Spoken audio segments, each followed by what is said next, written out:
Alors, jour 6, on va parler un peu du phishing, l'analyse d'email. Alors, on a Elf MacBlue qui a trouvé une activité de messagerie lors de l'analyse des fichiers journaux. On dirait que tout a commencé par un simple email. C'est ce qu'on va revoir. On va essayer de comprendre et découvrir ce qu'est l'analyse d'email et pourquoi elle est importante. Découvrez les sections d'en-tête de l'email. Apprenez les questions essentielles à poser. Dans une analyse d'email, quelles questions je dois me poser pour comprendre qui fait quoi et qui c'est qui essaye de m'envoyer un message. Je dois évaluer le mail et je vais le faire en analysant les sections d'en-tête, ce qu'on appelle les headers. Headers comme head, anglais. En anglais, la tête, pardon. On va apprendre à utiliser des outils supplémentaires pour découvrir éventuellement plus d'informations concernant les pièces jointes de nos courriels et effectuer une analyse plus en approfondie. Donc j'avais déjà fait des vidéos là-dessus, en blue teaming, il y a quelques semaines. On va reprendre, j'ai beaucoup de boulot en ce moment. Donc voilà, vous inquiétez pas, tout va être fait. Les gens qui me disent ouais, la cyberguerre, c'est quand tu reprends les cours, quand est-ce que tu fais du rouge, quand est-ce que tu nous montres des choses techniques, parce que là, on sait déjà tout ça. Tous ces gens, ouais, je leur réponds là en ce moment, vous inquiétez pas les gars, et il n'y a pas que des gars, il y a aussi des femmes sur la chaîne, on leur fait un petit coucou, ça fait plaisir, et vous inquiétez pas, je pense à vous, c'est juste une question de temps, ça va se faire cette année, c'est tout ce que je peux vous dire, si je suis pas mort en 2023, on sait jamais ce que nous réserve la vie. Donc le but, nous, c'est d'aider l'ELF à enquêter sur l'email suspect reçu. Alors déjà, on va parler un peu de l'analyse d'email. On pourrait dire que c'est un processus d'extraction des informations des headers de l'email pour exposer les détails du fichier email. L'entête du courriel, qu'on appelle email en anglais, contient les détails techniques. L'expéditeur, le destinataire, le chemin de l'adresse retour, les pièces jointes. Je vous avais déjà expliqué tout ça. Habituellement, ces détails sont suffisants pour déterminer s'il y a quelque chose de suspect, d'anormal, entre guillemets, dans l'email et décider d'autres actions qu'on fera. Est-ce qu'on va le mettre éventuellement dans un filtre ou peut-être le placer en quarantaine ou le livrer. 3 choix. Donc ce processus peut être effectué manuellement ou à l'aide d'outils. Alors on a 2 préoccupations principales dans l'analyse des courriels. Un problème de sécurité tout d'abord, c'est-à-dire identifier les modèles suspects, anormaux, malveillants, et un problème de performance, identifier les problèmes de livraison et de retard dans les emails. Vous savez qu'on utilise le protocole SMTP. Il n'est pas rare de passer par de multiples serveurs de messagerie pour recevoir votre courriel, d'accord? Vous vous dites, ah bah le gars il est chez Free, moi je suis chez Orange, donc Free envoie à Orange. Non, c'est beaucoup plus compliqué. On va passer par une myriade en fait de serveurs. Pourquoi? Parce qu'il peut, par exemple, le serveur de Free être avoir des problèmes de latence ou avoir des impondérables, des soucis de stabilité ou tout simplement les files d'attente sont pleines. Donc votre message va être placé en file d'attente et vous allez attendre votre tour. Lorsque votre fil est échu, vous allez envoyer le message. D'accord? Automatiquement, c'est le serveur SMTP qui va le faire. Mais parfois, il peut décider de rediriger. D'accord? Pas de mettre en attente, mais de rediriger vers un autre serveur de messagerie. Cet autre serveur de messagerie va voir si vous pouvez réceptionner le mail. Si jamais lui aussi il a des problèmes de congestion réseau, il va pouvoir le rerouter vers un autre serveur. Vous avez compris, on escalade le mail, on le fait passer de boucle en boucle jusqu'à que vous le réceptionnez. D'accord? Donc ça peut être très complexe. On peut passer par 1, 2, 3, 4, 5, 6, 7 serveurs de messagerie. Alors que pour nous, utilisateurs, on a toujours l'impression que c'est telle adresse, tel nom d'adresse, arrobase, tel nom de domaine, orange.fr, qui envoie à telle adresse, arrobase, free.fr. D'accord? Si on doit parler de la France. C'est plus compliqué, comme toujours. Là, c'est un très haut niveau d'abstraction, un très bas niveau d'abstraction. Vous verrez qu'on va passer par plein de relais, en fait. Donc, on va essayer de se concentrer sur les problèmes de sécurité des mails. Et ces problèmes de sécurité, ce sont des acteurs malveillants. C'est-à-dire qu'on va faire du phishing. Le phishing, c'est comme la pêche. Phishing, en anglais, c'est la pêche, mais avec un PH, vous savez, on va hameçonner. On va lancer nos hameçons et ça se concentre sur tous les mails frauduleux. Le but, c'est de vous attaquer par ingénierie sociale et vous pousser à faire des choses contre votre volonté, contre votre gré. Alors, l'ingénierie sociale, on pourrait dire que c'est la manipulation psychologique des gens pour qu'ils exécutent, divulguent des informations en exploitant les faiblesses de la nature humaine. Ces faiblesses peuvent être la curiosité, la jalousie, la cupidité, la gentillesse, la volonté d'aider quelqu'un. D'accord? Alors, vous voyez que même en voulant faire le bien, eh ben, vous allez avoir des gens qui vont justement utiliser votre gentillesse et pour vous niquer la gueule. Là, c'est du vécu dans ma vie. Il faut pas trop être gentil. Enfin, il faut être gentil avec que certaines personnes, pas avec tout le monde. Parce que les gens, tu leur donnes un petit bout de ton poignet et tu finis avec le bras arraché comme un requin. Donc voilà, ces faiblesses, on va venir les exploiter. C'est les bases de l'ingénierie sociale. C'est la manipulation psychologique d'une ou de plusieurs personnes. Et ça atteint son summum dans les sciences politiques. Comment on peut manipuler les foules et devenir soit un dictateur, soit un politicien. Alors, l'hameçonnage. L'hameçonnage, c'est une sous-section de l'ingénierie sociale qui fournit par courrier électronique pour inciter quelqu'un à révéler des informations personnelles et des informations d'identification ou à exécuter un code malveillant tout simplement sur l'ordinateur. Alors, les emails d'hameçonnage, on pourrait dire qu'ils semblent généralement provenir d'une source fiable, qu'il s'agisse d'une personne ou d'une entreprise. Cependant, ils comprennent le contenu qui tente d'inciter les gens à télécharger des logiciels, à ouvrir des pièces jointes ou à suivre des liens vers un faux site web. D'accord? Donc il faut se méfier, les apparences sont toujours trompeuses. Je vous ai dit, ne vous basez pas sur encore une fois, une première impression, puisqu'on se trompe, il va falloir analyser. Le seul moyen de ne pas se tromper dans la vie, c'est d'analyser la situation, analyser la preuve, analyser des indices, analyser les gens. D'accord? Ça vous permettra de donner du contexte, de concrétiser, de concrètement avoir une vision objective de la chose. Sinon, vous faites que supputer, vous supposez des choses. D'accord? Donc, il y a tout ce travail d'analyse et je vous redirige vers le module d'hameçonnage. Alors, l'analyse d'email a-t-elle toujours de l'importance? Bah oui, en fait, on a de nombreuses recherches universitaires et des rapports techniques qui soulignent que les attaques de phishing sont extrêmement courantes, efficaces et difficiles à détecter. Techniquement, les 2 dernières années, toutes les attaques qu'on a eues, le gain d'accès initial s'est fait par une attaque d'ingénierie sociale. D'accord? Et tous les grands de ce monde. Je vais pas citer de nom, mais vous savez, vous regardez la presse spécialisée, vous savez qu'on a eu des grands en France qui se sont fait pirater, et c'est dû à une attaque d'ingénierie sociale. Donc, ça fait également partie des tests d'intrusion, et en implémentation Red Team, en rouge, on a naturellement des attaques orientées, attaque ingénierie sociale, donc phishing. Alors, le red teaming, pour ceux qui ne connaissent pas, c'est une évaluation de sécurité, c'est un audit de sécurité qui est très cher, qui va coûter très cher à l'entreprise et qui va nous payer, nous, red teamers, et qui va permettre d'examiner la sécurité organisationnelle, la sécurité tout simplement d'une entreprise. Par conséquent, donc la compétence en analyse d'email est une compétence importante à avoir en blue team comme en red team pour bien comprendre les mécaniques. Et aujourd'hui, on a divers outils technologiques qui facilitent et accélèrent l'analyse d'email. Cependant, on a un analyste qualifié qui doit savoir constamment comment effectuer une analyse manuelle. C'est bien d'automatiser, mais des fois, il n'y a pas le budget. Ça coûte beaucoup trop cher. Et les solutions automatisées coûtent extrêmement cher. C'est aussi une bonne compétence pour les individus et les personnes non liées à la sécurité et à l'informatique. C'est pour ça que je sais qu'il y a une bonne partie sur ma chaîne, vous n'avez rien à voir avec le monde de l'informatique, vous êtes juste curieux, et voilà. Je te donne quelques petits axes à creuser, toi en tant que citoyen, en tant qu'individu, et tu travailles pas dans la sécurité informatique, tu travailles peut-être même pas dans l'informatique.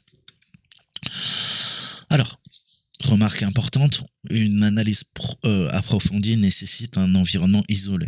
Donc encore une fois, quand on fait une analyse, tu télécharges les mails, les pièces jointes, ok, mais il faut faire partie de l'équipe autorisée et disposer d'un environnement isolé. Je vous ai montré des vidéos comment créer vos labs et après placer la machine en host only, encore mieux sur un VLAN dédié via VMware, VirtualBox, Parallel, ce que vous utilisez pour isoler la machine. C'est très important puisqu'il y a de fortes chances que dans la pièce jointe, il y ait une pièce malveillante, d'accord, ou un lien. malveillant. Alors ok, bon là tu vas me dire ok, ouais, mais là t'es un blue teamer, tu fais que ça, t'es spécialisé. Nous, êtres humains, gens normaux, hein, et c'est pas péjoratif quand je dis ça.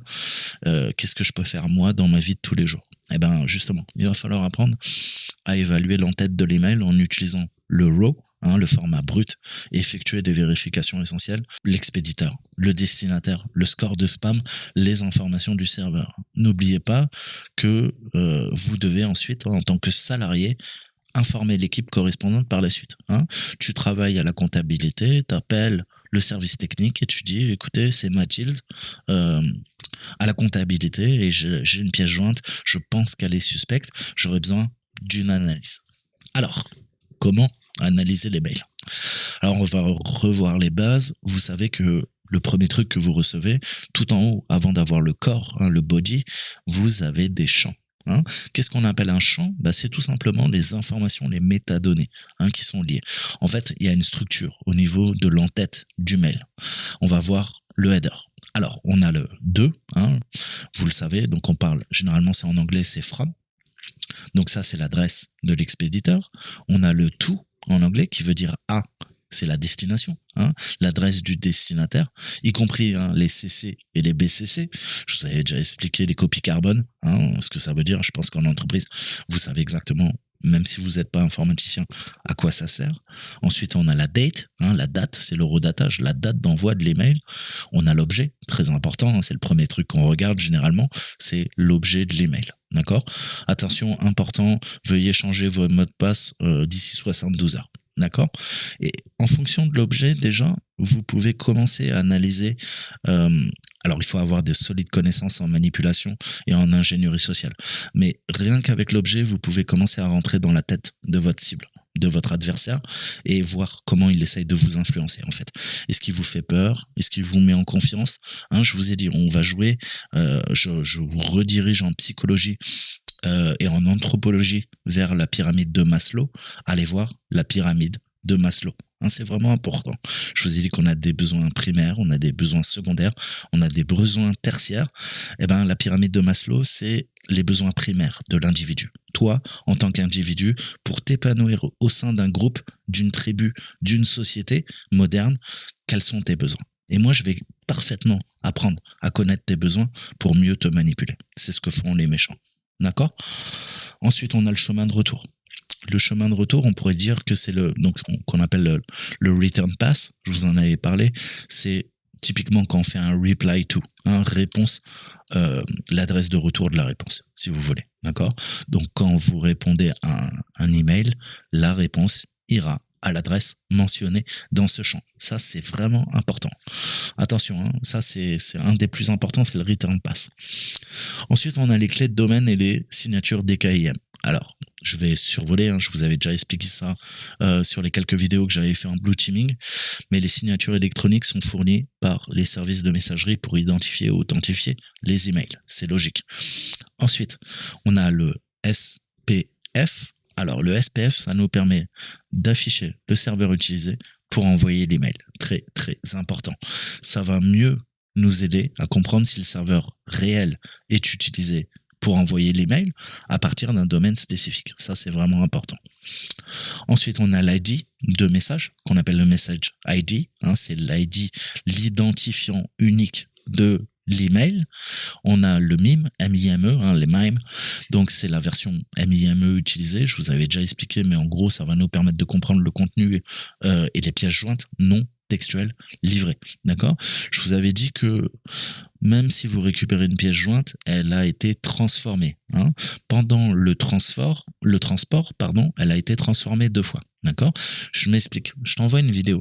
La vidéo, dans le mail, elle ne pourra pas tenir. Donc, on va transformer via les MIME, on va transformer ta vidéo en texte. Je sais, ça peut paraître fou pour un néophyte. Ça va passer et ton mail, c'est que du texte. D'accord? Et une fois que tu récupères la pièce jointe, quand tu fais télécharger la pièce jointe, en fait, qu'est-ce qu'on va faire? On va à nouveau reconvertir le texte brut en données exploitables. Toi, si c'est une vidéo, ça sera .avi, .mp4, par exemple. On a plein de codecs, mais tu as compris ce que je veux te dire. En fait, tout du texte, même si toi, tu récupères une pièce jointe, cette pièce jointe, elle a été transformée, et pour pouvoir être transférée d'un bout à l'autre de la planète, tout est texte. Email, c'est que du texte. Même si tu récupères des photos, même si tu récupères des vidéos, même si tu récupères du texte. Bon, là, il n'y a pas de problème. J'ai pas besoin de convertir du texte en texte. C'est déjà textuel. Alors, ensuite, on a les header X. Les X-headers, très très important aussi. Ça va nous fournir des informations sur la messagerie du destinataire. On ajoute généralement ces champs. Ça, c'est les fournisseurs de messagerie. C'est-à-dire, grosso modo, ton fournisseur d'accès Internet, d'accord? Ou ton fournisseur d'accès email, si tu utilises pas celui de ton fournisseur d'accès Internet. Grosso modo, ces informations sont généralement expérimentales et elles sont différentes selon le fournisseur de messagerie. Mais via les X-header et le X received, donc ça c'est le X reçu, grosso modo, cette fois-ci là, c'est le serveur de messagerie par lequel l'email est passé. Donc très important. Ça, faut bien regarder, ça va vous donner beaucoup d'informations. Également le score de spam de l'email, ça c'est ce qu'on appelle l'état du X-spam. Donc, vous voyez, tout ce qui est en X, c'est très intéressant pour nous. Donc, le X-Spam Status, c'est le score de spam, et le X-Mailer, c'est le nom du client de messagerie. Alors, ça, j'espère que c'est bien clair. Ensuite, on va parler un peu du champ d'entête d'email important pour une analyse rapide, d'accord? L'analyse de plusieurs champs d'entête peut être déroutante à première vue, je le conçois bien. Mais à partir de points clés, ça vous facilitera légèrement le processus d'analyse. Un processus simple d'analyse des emails est illustré là. Alors, comment on peut avoir un processus simple d'analyse des emails? Alors, déjà, d'un côté, je vais vous le mettre sous les yeux, que vous compreniez bien, c'est question to ask, require checks. Donc, littéralement, les questions à se poser et les vérifications qui sont requises. Et côté droit, on a l'évaluation. D'accord? Alors, on commence par la première ligne. On a des champs 2, A et CC. Alors, contiennent-ils des adresses valides? D'accord? Vous avez bien compris. Avoir des adresses non valides, c'est drapeau rouge, ce qu'on appelle red flag. Red flag, c'est une expression en anglais pour dire qu'il y a quelque chose qui sent, ça sent pas bon, ça sent un peu la merde. Tu connais mon expression. Donc les champs 2 et A sont-ils identiques? Avoir le même expéditeur et le même destinataire, pareil, red flag, ça sent pas bon, il se passe des choses bizarres. Les champs 2 et chemin de retour sont-ils les mêmes? Le fait d'avoir des valeurs différentes dans ces sections, c'est également un signal d'alarme. L'email a-t-il été envoyé à partir du bon serveur? Oui, mais en fait, en toute logique, le courrier électronique doit provenir des serveurs de messagerie officielle de l'expéditeur. Ensuite, le champ message ID existe-t-il? Est-il valide? Des valeurs vides et mal formées? Encore une fois, signaux d'alarme. Les hyperliens redirigent-ils vers des sites suspects anormaux? Les liens suspects et les redirections sont des signaux d'alarme. C'est pour ça que je vous dis bien, à chaque fois que vous ouvrez un mail suspicieux, faites-le sur un PC. Vous allez aller dans votre client de messagerie et vous allez pas cliquer. Ne cliquez jamais sur une pièce jointe. D'accord? Ça, c'est vraiment important. Vous ne connaissez pas, vous ne cliquez pas. La plupart des gens ne regardent même pas le corps du message. Ils vont voir une pièce jointe tout en bas, réflexe. Ils ouvrent la pièce jointe et après ils regardent ce qu'il y a dans le corps du mail. C'est tout le monde. On fait tous ça. C'est des mauvais réflexes. D'accord? Vous voulez aller trop vite. Vous êtes en train d'être attaqué par l'ingénierie sociale et vous êtes en train de foncer. Vous marchez pas, vous courez vers votre propre perte. Donc, arrêtez d'avoir ce réflexe d'ouvrir des pièces jointes de façon compulsive. Ça connote déjà chez vous des problèmes patents. Mais surtout, analysez bien tout ça, plus sérieusement. D'accord? Encore une fois, les liens hypertextes, vous passez votre souris et vous allez voir qu'en bas de votre navigateur, ou peut-être si vous êtes en webmail, vous allez avoir le lien réel. Et très souvent, vous allez voir que via du CSS, du HTML ou du JavaScript, ou les trois en même temps, on va pouvoir te faire pointer un lien totolehacker.fr qui est en fait hacker.fr. D'accord? Donc tu as l'impression de cliquer sur un lien, mais le vrai lien, c'est celui que tu verras en bas, généralement à gauche, dans ton navigateur, dans ton client mail lourd ou pas, en laissant ta souris sur le lien, tu as le vrai lien qui apparaît. D'accord? Et ça, c'est vraiment important. C'est des petites techniques très simples, mais ça peut aider. D'accord? Regardez. Et ça, malheureusement, sur un smartphone, c'est assez compliqué à faire. Si vous avez des solutions, d'ailleurs, moi, j'utilise jamais ma balle sur mon téléphone, mais voilà. Si vous avez des solutions, si vous connaissez une technique qui permet de faire ça sur smartphone, je suis preneur. Donc voilà, hein, votre attention. On dit toujours, le diable se cache dans les détails. Et je développerai même plus, c'est Baudelaire, le spleen de Paris. Mes chers frères, n'oubliez jamais que le jour où on vous vantera les idées des Lumières, que la plus grande ruse du diable est de nous faire croire qu'il n'existe pas. Ça, c'est la citation. Spleen de Paris, Baudelaire. Je vous laisse méditer. 2 siècles plus tard. Mais revenons à ce qui nous intéresse. Les pièces jointes, est-ce qu'elles sont constituées, est-ce qu'elles contiennent des logiciels malveillants? Eh ben c'est pareil, hein. Généralement, quand tu communiques, t'envoies un mail. T'envoies pas des pièces jointes à tire-larigot. D'accord? Donc une pièce jointe, ça peut être un signal d'alarme. Hein. Moi, des gens que je connais pas qui m'envoient des pièces jointes, ça me fait doucement rigoler. Hein, il y en a plein. Hein. Vous avez accès à mes réseaux sociaux et tout. Vous m'envoyez plein de petits messages. Il y a des gens très gentils et puis il y a des gens qui essayent de me pirater. Ça me fait beaucoup rigoler. Parce que c'est pas au singe qu'on apprend à faire la grimace, mais bon, c'est pas grave. Et puis, dis-toi que le jour où tu pirateras un de mes ordinateurs qui me sert de poubelle. Vas-y, pirate mon ordinateur, j'en ai rien à foutre en fait. Donc, les hachages de fichiers marqués comme suspects et malveillants par le bac à sable, c'est pareil, c'est red flag, d'accord? Donc encore une fois, posez-vous les questions. Hein. Les hyperliens, est-ce qu'ils redirigent vers des sites suspects et anormaux? Et les pièces jointes sont-elles constituées de logiciels malveillants? Donc encore une fois, c'est des mécaniques des questions qu'il va falloir se poser. Mais en même temps, c'est pareil dans la vie, quoi. Hein. Moi, quelqu'un qui s'approche de moi, qui commence à engager la conversation, ouais, pas de problème, je suis quelqu'un de gentil, tu vois. Mais si elle commence à me poser trop de questions, à paraître suspecte, je vais pas me dire c'est quelqu'un de curieux. Je vais me dire c'est quelqu'un qui est en train de chercher à m'attaquer et je vais essayer de moi aussi l'attaquer en retour. D'accord? Voilà. Parce que, encore une fois, tout dépend de ton expérience. Est-ce que tu es quelqu'un de qualifié? Est-ce que tu connais toutes ces techniques d'ingénierie sociale? Est-ce qu'on t'a déjà niqué la gueule une fois dans ta vie et tu t'es dit, ah ouais, merde, j'ai été trop gentil. Tu vois, j'ai tout donné, je me suis bien fait niquer comme un pigeon. Bah ça, à force de te faire niquer, tu seras de moins en moins naïf. Donc, des fois, dans la vie, c'est bien de se faire niquer par les gens. Hein, et puis ça t'ouvrira les yeux sur la vraie nature humaine. Donc, pas de philosophie, pas de politique, j'avais dit. Donc, comprenez que c'est des mécaniques qu'il va falloir pratiquer. On reçoit des milliards de mails à la seconde et il va falloir prendre le temps. Je sais, dans une société ultra connectée, on n'a pas le temps. Hein, on a plein de mails au boulot, je vais pas m'amuser à regarder tous les headers.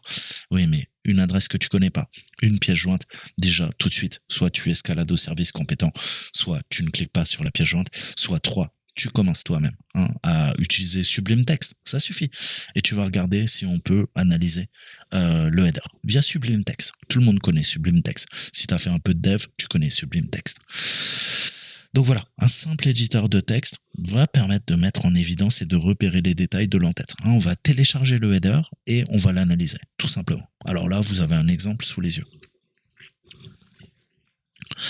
Alors, vous voyez qu'avec Sublime Text, c'est quand même un petit peu plus sexy. Il vous met 2 couleurs. Des couleurs, et puis les couleurs, c'est important. C'est important quand on analyse, c'est important quand on code. D'accord? C'est pour ça qu'on a des IDE qui nous colorent les choses. Alors, qu'est-ce qu'on peut faire? Je vais ouvrir Sublime Text, rien de spécial, et vous voyez que je vais drag and drop, je vais glisser et déposer le fichier EML. Alors, je vous en ai pas encore parlé, mais on a généralement un point EML ou un point MSG. C'est les extensions, surtout le EML. On va dire, c'est l'extension universelle au niveau du texte d'un email. C'est l'extension basique. Donc nous, ce qu'il nous faut, c'est justement télécharger, récupérer ça, et on va voir comment on peut faire. Alors, je prends mon fichier EML, MSG, et je le déplace, je te disais, dans Sublime. D'accord? Alors Sublime, l'avantage qu'il a, c'est qu'il détecte automatiquement la structure et il va te mettre en évidence les champs d'en-tête, hein, pour faciliter la visibilité. D'accord? Alors si tu utilises un fichier .txt ou une autre extension, il va falloir le faire manuellement, hein, le format de surbrillance à l'aide du bouton situé dans le coin inférieur. Alors, tu cliques sur Plain Text, tiens, je te montre. Là, t'as quoi? Bah, t'as plein de choix, hein, c'est l'avantage de Sublime. Tu me lui mets Plain Text et dans Plain Text, tu lui cales un petit email header. D'accord? C'est important. Alors, les éditeurs de texte sont utiles, hein, en effet, hein, dans l'analyse, mais il existe naturellement des outils plus poussés, hein, pour afficher les détails de l'email dans un format plus clair. Alors, je vais vous montrer EML Analyzer. Je t'ai parlé de l'extension EML. Je t'ai dit que c'est la plus courante. Tout simplement, ça va nous permettre de visualiser le corps de l'email et analyser les pièces jointes. Donc, c'est un outil qui est conçu pour faire ça, avoir une meilleure vue et aider au processus d'analyse. Grosso modo, cet outil va vous permettre d'afficher en tête le body, le corps, les URL intégrées, les données en brut, HTML, les pièces jointes, bref, tout ça. D'accord? Vous avez quelques commandes. EML Analyzer, c'est pour lancer le programme. Le "-i", c'est le chemin, hein, du fichier à analyser. Donc pareil, hein, n'oublie pas que tu peux utiliser un chemin relatif, un chemin absolu sous Linux. Le header, pour montrer le header, le "-u" pour montrer les URL, le "-text pour montrer de la donnée en texte clair, et extract all pour extraire tout simplement les pièces jointes. Alors, je vais te montrer ça. J'ai Sublime là, pas de problème. Hop, on va passer en plein écran. Donc, ne faites pas ça sur votre PC, vous allez vous faire pirater. Voilà. Et là, tu vois que on a tout, d'accord? S'il faut, tu peux changer, hein, je te dis, hein, rappelle-toi ce que je t'ai dit. Vérifie que t'es bien en email header. Si jamais l'extension n'est pas EML, mais qu'elle est en .txt. D'accord? Donc là, on récupère tout. Hein, on voit le XOM Content Encryption, donc c'est du chiffrement, ce qu'on appelle du point à point, hein, du end-to-end. Le PM Origin, on est en internal. On voit le sujet, urgent, blue section is done, switch to load share plan, blablabla. On voit l'elf, hein, on voit les métadonnées dont je vous ai parlé, le X original, le spam score, le X attached, hein, c'est intéressant, le message ID qui est unique, pour rappel, le content type, hein, là on est en multipart related boundary, c'est encodé en base 64, hein, donc déjà le premier truc que tu vas faire, tu commences à creuser, quoi, hein, c'est quoi ce délire?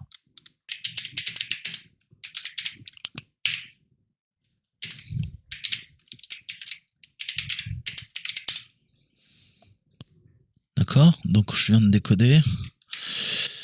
Et qu'est-ce qu'il nous dit? Donc, cher Alf, dû au problème technique de la section bleue, hein, dans l'usine de jouets, nous avons des difficultés à préparer les outils. Donc, il reste plus que quelques jours avant Noël. So, we need to use. Donc, on doit utiliser notre temps, hein, de façon efficace, efficiente, pour préparer, hein, la liste de souhaits que nous recevons. De ce fait, la section bleue, le travail de la section bleue, la charge de travail de la section bleue est partagée avec le reste pour éviter aucun retard sur la chaîne de production des jouets. Donc la division du travail, hein, comment on appelle ça? La taylorisation, hein, le Fordisme, bref, la division du travail détaillée est inclue dans le document joint. Donc là, c'était encodé en base 64, on voit qu'on a réussi à le décoder. Donc là, on a déjà le message. Donc tu as bien compris qu'en fait, quand tu ouvres le message, c'est décodé à partir du base 64. Et on voit qu'on a un fichier en théorie doc. D'accord? Après, on récupère un long payload. Donc ça, pareil, c'est red flag, j'ai envie de dire. D'accord. Donc pareil, tout ça, je ne sais pas ce que c'est. Alors, je peux faire un EML Analyzer, on a vu. Qu'est-ce que je veux analyser? Ce qu'il y a dans le répertoire, on a quoi? On a urgent.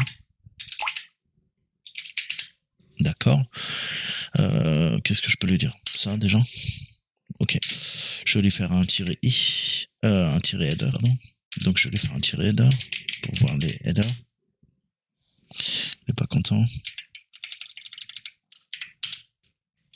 Voilà le header. Donc vous voyez que ça vous fait une synthèse. Hein, c'est plus simple que lire directement à partir de Sublime. Après, si vous savez où chercher, vous saurez faire. Il n'y a pas de problème. On n'a pas besoin d'outils à la limite quand on a l'expérience. Mais c'est quand même bien hein, d'automatiser. U pour les URL. Pas d'URL dans l'HTML, c'est ce qu'on avait vu. Et pareil, si je veux du clear text, je vais lui mettre texte. Il aime pas, peut-être 2. Pas de plain text. D'accord, on a vu que c'était encodé en base 64, en effet. Et je peux extraire quand même les pièces jointes aussi et faire un extract all.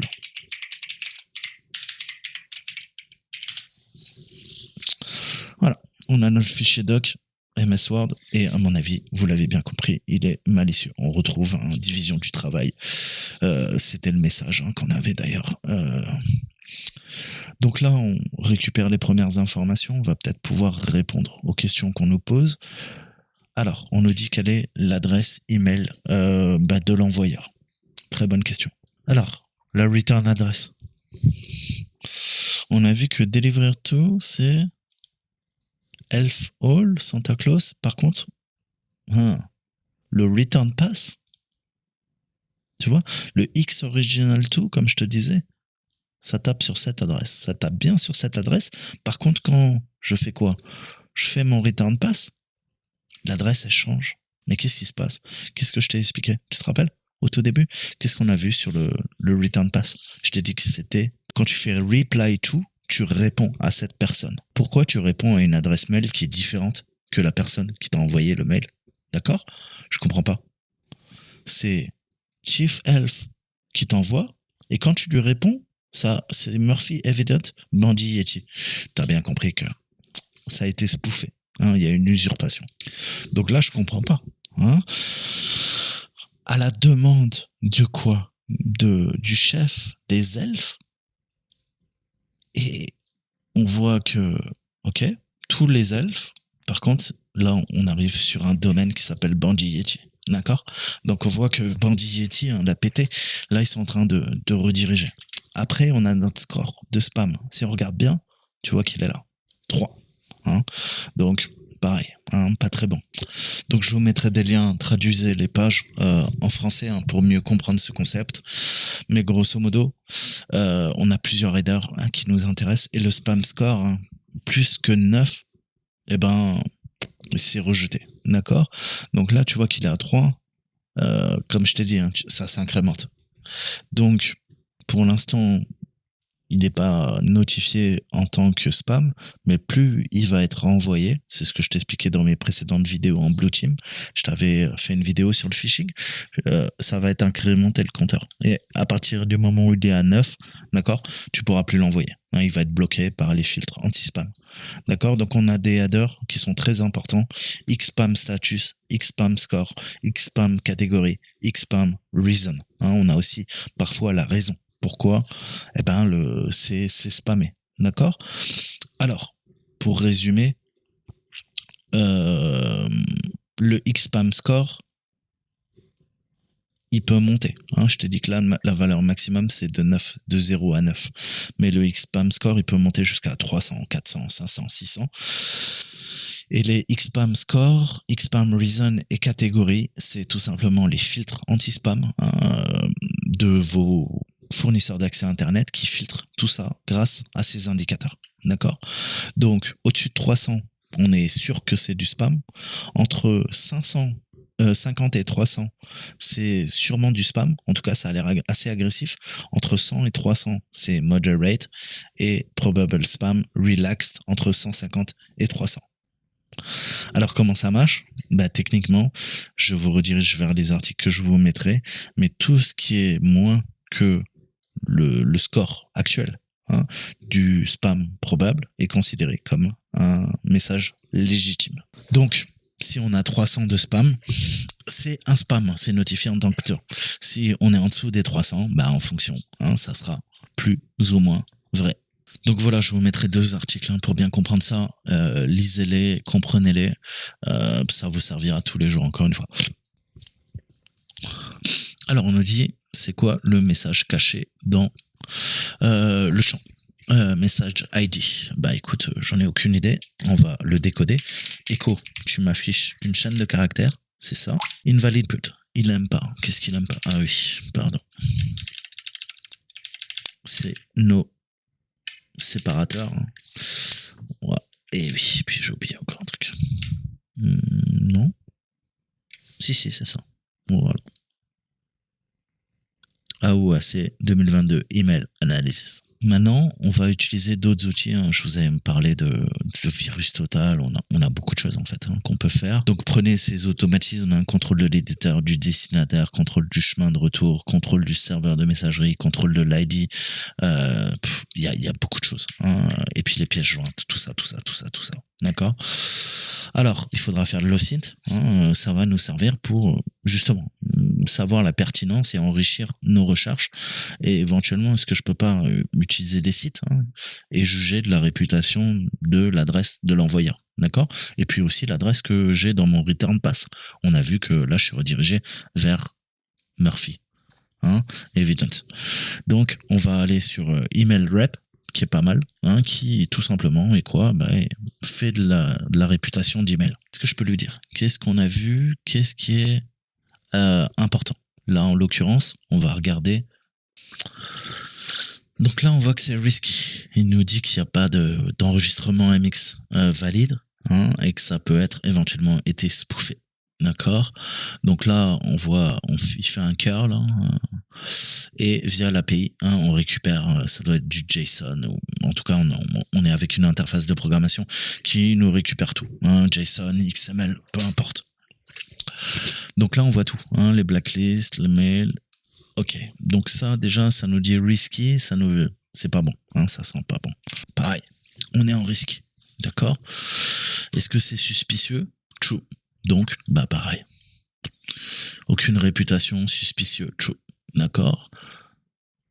Donc, encore une fois, ça vous donne, vous voyez, on utilise une API via curl. Donc, allez voir un petit peu comment fonctionne l'API. Mais vous voyez que déjà, ça peut vous donner, là, risqué. D'accord.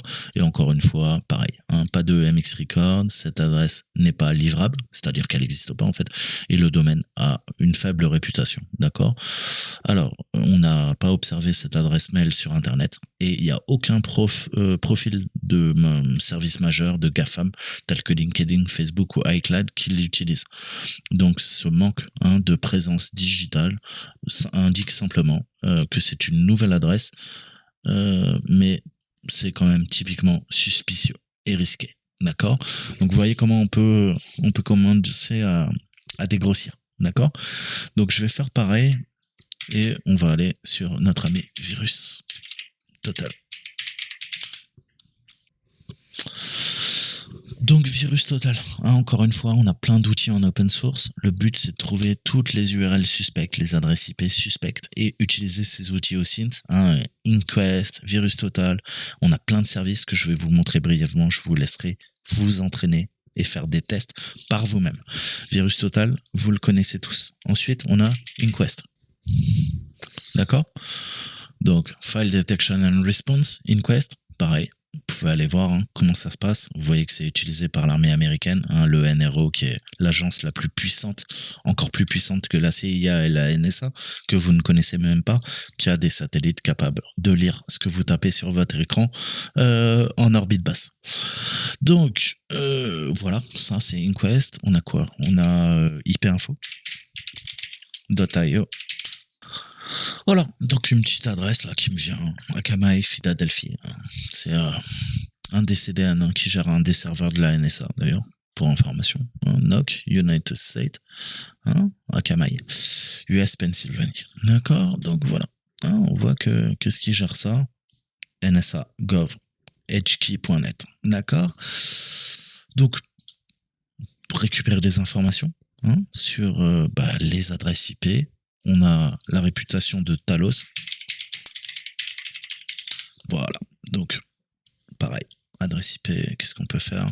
On va pouvoir voir la réputation de certaines adresses IP. Je reprends l'adresse de nos amis. Et là, on voit que rien de spécial.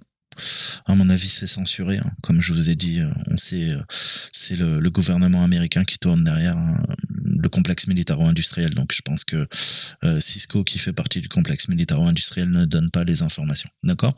Mais vous pouvez faire déjà des petites recherches.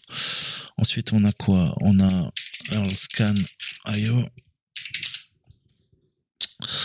Pareil, pensez à toujours activer le JavaScript. Vous allez en avoir besoin. Qu'est-ce que je peux mettre? Je sais pas. nsa.gov. Donc on récupère des informations, encore une fois les technologies qui sont détectées, pareil pour faire de la reco, très très bon outil, franchement. Voilà, les scans, blablabla, bref, hein, vous faites du threat intel et on voit la soumission. Putain, je fais partie de la France, ça y est, ils m'ont spoté. Donc voilà, après vous pouvez aller voir, hein, tous les redirects, on voit que ça charge du CSS à partir des serveurs de la NSA, le redirect, le behavior, hein, les différentes fonctions, des indicateurs. Là, on va pouvoir récupérer des adresses IP en IPv6, on a des noms de domaine. Qu'est-ce qu'on peut faire? Voir un petit peu, hein, sur le même domaine, quelles sont les variations qu'on peut trouver, NSA, Gov. D'accord. Qu'est-ce qu'on peut faire encore? Le content et le DOM au niveau de l'architecture. Ah. National Security Agency, Central Security Service, d'accord, donc vous accédez directement au code source. Donc voilà, hein, je m'en sers pas mal quand je fais des attaques, pas sur la NSA, mais sur mes clients. Voilà, vous avez une Tether, bref, vous en avez beaucoup. Ensuite, Browsling. Alors là, c'est assez sympa. Je vais dire, écoute, on va simuler, hein, j'ai pas envie de me faire pirater. On va prendre un Firefox, un Windows 10. On va prendre la dernière version de Firefox et je vais lui dire, écoute, tu vas visiter Toto le hacker, hein, parce que moi, on me redirige vers Toto le hacker, je veux savoir. D'accord? Et avec Browsling, je vous en avais parlé, on va pouvoir sandboxer tout ça. Très très bon outil. Et là, ça va tout simplement. Alors, le site n'est pas fonctionnel, hein, bien sûr, mais vous allez mettre le site qui est visé dans vos adresses mail et vous allez voir un petit peu, hein, ce qui se passe. Fixe, ok, bon, j'arrive pas à aller là. Qu'est-ce que je peux faire d'autre? Je peux fermer et j'ai plus accès. Display options, screen capture. Donc vous pouvez faire des captures d'écran, ça peut être sympa pour voir un peu. Local testing, est-ce que je peux y accéder? Non, il faut la version payante pour accéder directement à la VM, mais c'est un très très bon outil, vraiment. Ça va vous permettre de voir, hein, avant de le faire dans votre navigateur, parce que ça pourrait éventuellement sentir un peu la merde. Pareil, on a Warner Brother. Vous l'avez compris, c'est exactement le même principe. On va aller dans les options, je peux modifier mon user agent, HTTP referrer, bookmarklet, hein, et on va faire une requête en post, non, en get. On va récupérer une valeur sur, je sais pas, HTTP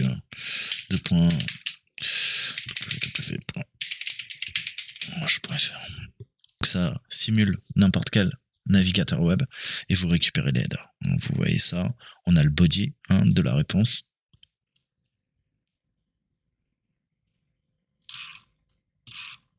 D'accord? Et après, allez voir d'autres liens.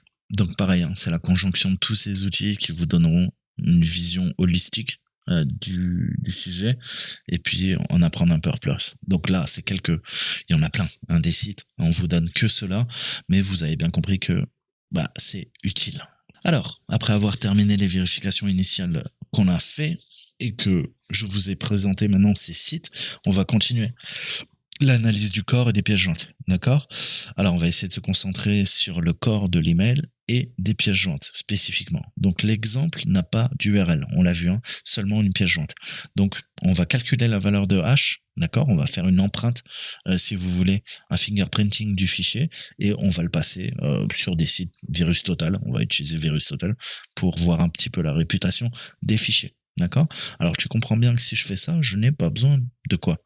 D'uploader le fichier vers VirusTotal. Pourquoi? Parce que VirusTotal, il a déjà la valeur de hash stockée dans sa base de données. On va faire une comparaison, d'accord? Donc pense à le faire, hein, ça te fera gagner du temps parfois, où il va te dire quoi? Il va te dire, il faut que tu payes.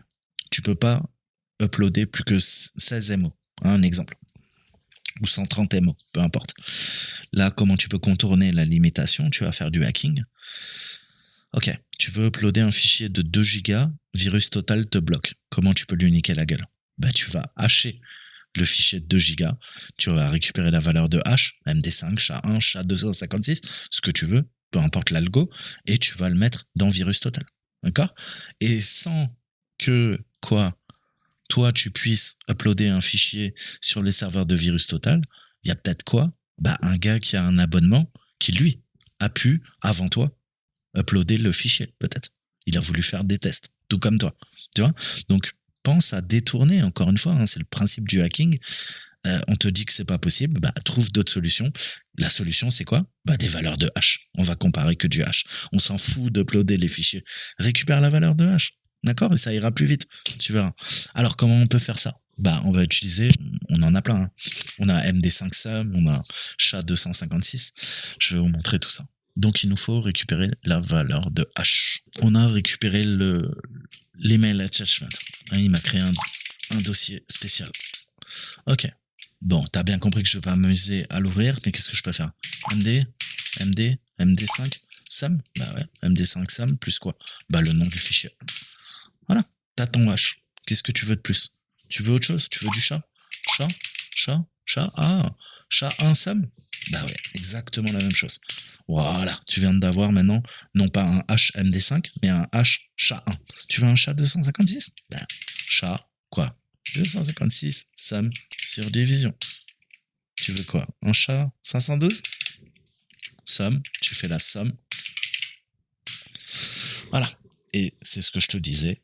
Tu vois bien que le MD5 est très court, comme, je dirais pas le nom. Ensuite, tu as le SHA, qui est déjà un peu plus long. Tu as le SHA-256, qui commence à être encore plus long que le SHA-1 et le MD5. Et tu as le SHA-512, qui est très, très, très long. Tu vois? Donc, tu vois, la longueur, elle est inhérente à l'algo que tu vas utiliser pour hacher, pour avoir la somme grâce à une fonction de hachage. Si je fais des fautes, les mathématiciens, les ingénieurs et tout ça, excusez-moi, j'ai pas fait d'études, je suis autodidacte, laissez-moi en paix. Donc voilà, j'espère que c'est clair. Du coup, prends des trucs qui sont connus. Qu'est-ce que gère VirusTotal? Ça tombe bien, il gère le SHA-1, il gère le MD5, il gère le SHA-256. On va lui mettre un SHA en 256.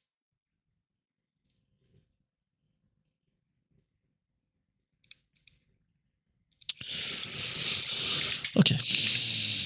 On retourne sur VirusTotal. Alors, fichier, tu peux pas uploader, il est trop gros. URL, est-ce que c'est une URL? Non, réfléchis un peu. Search, qu'est-ce qu'il dit? Non, search. Là, qu'est-ce qu'il dit? File hash. Ok. Et voilà, j'ai pas eu besoin de l'uploader, il est déjà en base de données, on compare les hash et il te dit qu'il y a 34 antivirus qui ont flagué. D'accord, le fichier? Ok, qu'est-ce qu'on peut faire d'autre? Ça, c'est la détection. Je peux quoi? Je peux aller dans les détails. D'accord? Dans les détails, je vais avoir encore plus d'informations. Je vais voir les Magic Bytes, les MIME. Qu'est-ce qu'on a d'autre? Doc. Les relations. Alors, les LNK, c'est très violent. Ça peut être militarisé. On peut faire justement des attaques d'ingénierie sociale via la militarisation du LNK. Ce qu'on appelle un link, en fait, c'est un lien. Tu as bien compris. Qu'est-ce que j'entends par là? Laisse-moi te montrer sur un Windows. C'est quoi un LNK? Parce que je pars du principe que vous connaissez rien. Si vous connaissez, vous m'excusez. Moi j'apprends. Qu'est-ce qu'un LNK?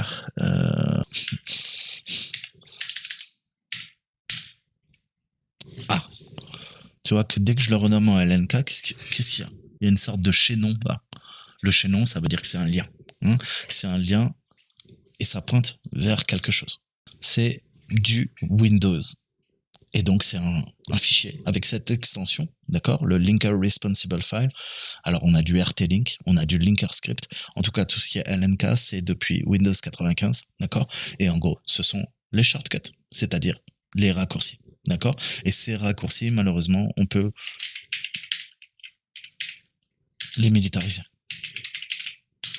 comment les attaquants utilisent des fichiers LNK pour télécharger des malwares sur votre ordinateur. Oh, LNK, un parfait vecteur pour des attaques living off the land. Intéressant. Oh, détail sur un ver qui se déployait via l'USB en exploitant le LNK. Eh ouais. C'est une belle petite saloperie, ça.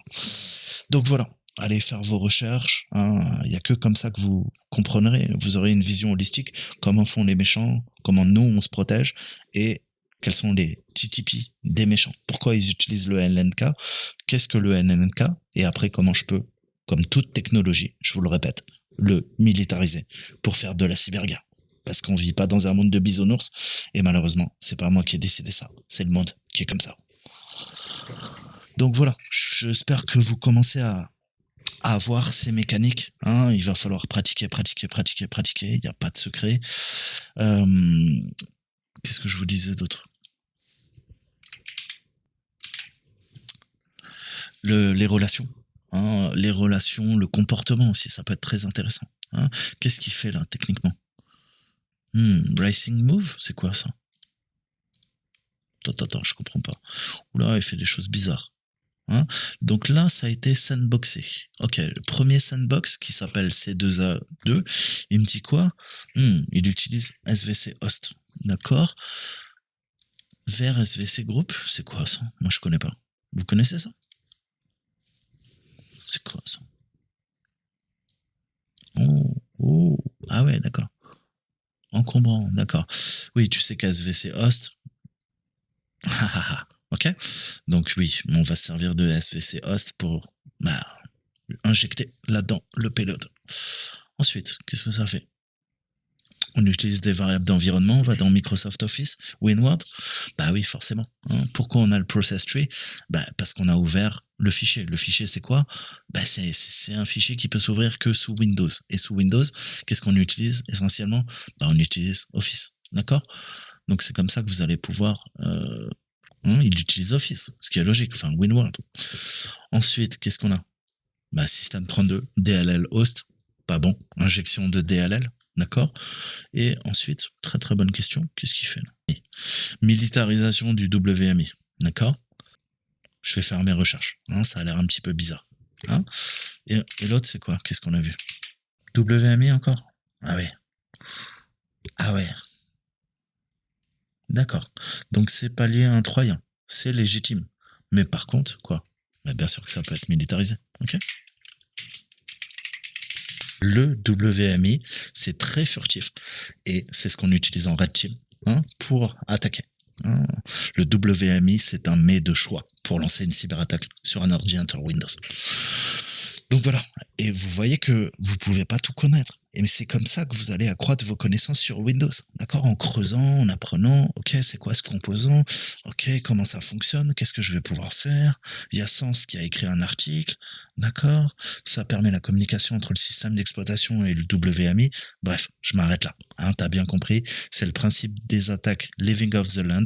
C'est les attaques du zombie. C'est-à-dire les zombies ils sortent de terre, tu les vois pas, ils vont sortir la nuit de la terre, les morts vivants, et ils vont faire un carnage. Living off the land, littéralement, c'est utiliser des outils de Windows pour pirater le système d'exploitation Windows. D'accord? Et comme vous utilisez des outils signés par Microsoft, vous êtes beaucoup plus furtif. Ok, donc là, ça c'est cool. Qu'est-ce qu'on peut faire encore? Regardez la suite, il n'y a pas que ça, il y a des artefacts. Les IDS, ils ont rien droppé, voir le reste, et vous allez voir que c'est que des trucs, encore une fois. On a du scripting, on a un dropper via le LNK, on a le fichier doc qui est clairement malicieux. Ok, on travaille sur les MRU. Je vais pas rentrer dans les détails, je suis pas en train de faire une analyse, mais que voilà, vous compreniez.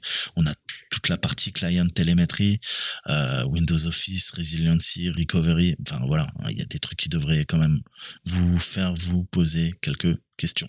D'accord? Donc ça, c'est ce qu'on a vu. Le process tree, tous les clés modifiées, current user, local machine. Voilà. Pourquoi une simple pièce jointe, commence à modifier, à énumérer des clés de registre sur mon ordinateur. Il n'y en a pas qu'une. T'as bien compris que, oui, clairement, c'est malicieux, Il se passe des choses bizarres. La communauté, elle en pense quoi? Elle dit que c'est de la merde, THM, Pi, un petit clin d'œil. Voilà, les vrais savent. Et je vous disais, heureusement, on a notre ami Florian Roth, hein, qui à chaque fois va écrire une règle. Voilà comment se compose une règle Yara. Hein, et on a aussi les sigma. Donc vous pouvez après aller récupérer les indicateurs, le rule link et l'injecter. Hein. Vous pouvez utiliser Tor pour, pareil, ajouter de nouvelles règles à Tor, ajouter de nouvelles règles à Loki. Hein, et commencer à scanner votre ordinateur à la recherche de ces indicateurs de compromission. D'accord ? Voilà, pareil, c'est le paradis des Vikings. Alors, voilà, là on a nos règles, d'accord ? Détection par des engins, on a les valeurs de hash. Donc voilà, ça c'est le travail de Florian Roth. Je vous ai déjà parlé. Nextron System, c'est ce mec est une machine de guerre niveau détection. Et c'est quelqu'un de très gentil. Hein. Vous pouvez après aller, comment dire, lui poser des questions. Hein. Et tous les gens qui me disent hey, Saltin, j'ai vu ta vidéo sur Thor ou Loki, j'ai des faux positifs. D'accord ? Qu'est-ce que je peux faire ? Bah écoute, tu vas là-dessus. Report false positive et tu as l'adresse mail et tu fais des captures d'écran et t'expliques bien quels sont les faux positifs. Hein, voilà. Donc là c'est bon. Loki, Tor, je vous en avais déjà parlé. Hein, pour moi c'est les bases en complément de votre antivirus pour analyser les menaces persistantes avancées via du Sigma, via du Yara. Qu'est-ce que je peux vous dire de plus ?